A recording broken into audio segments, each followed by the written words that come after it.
അതെ, MRP ഇല്ലാണ്ട് ഒരു പ്രോഡക്റ്റ് വിൽക്കാൻ പാടോ? എനിക്കറിയില്ല. നിങ്ങൾക്ക് അറിയെങ്കിൽ നിങ്ങൾ അത് പറഞ്ഞു തായോ.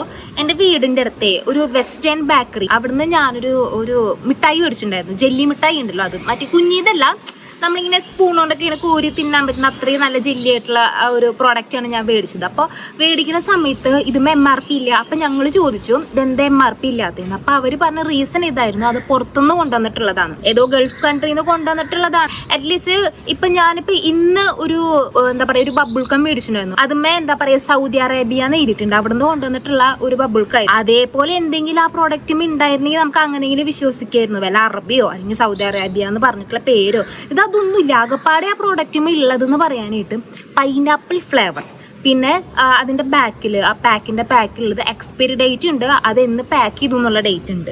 ഇത് രണ്ടല്ലാണ്ട് വേറെ ഒന്നുമില്ല ആ പ്രോഡക്റ്റുമേ ആണ് സംഭവം. അപ്പോൾ MRP ഇല്ലാണ്ട് ഈ പ്രോഡക്റ്റ് വിൽക്കാൻ പാടോ എന്നുള്ളത് എനിക്കറിയില്ല. നിങ്ങൾക്ക് അറിയെങ്കിൽ നിങ്ങൾ എനിക്ക് പറഞ്ഞു തായോ. 30 രൂപ പോയതിൻ്റെ അല്ല, ഇങ്ങനൊരു കാര്യം ചെയ്യാൻ പാടോ എന്നുള്ളത് എനിക്കറിയില്ല. അതറിയാൻ വേണ്ടിയിട്ടാണ്. അപ്പോൾ അറിയുന്നവരുണ്ടെങ്കിൽ പറഞ്ഞു തായോ.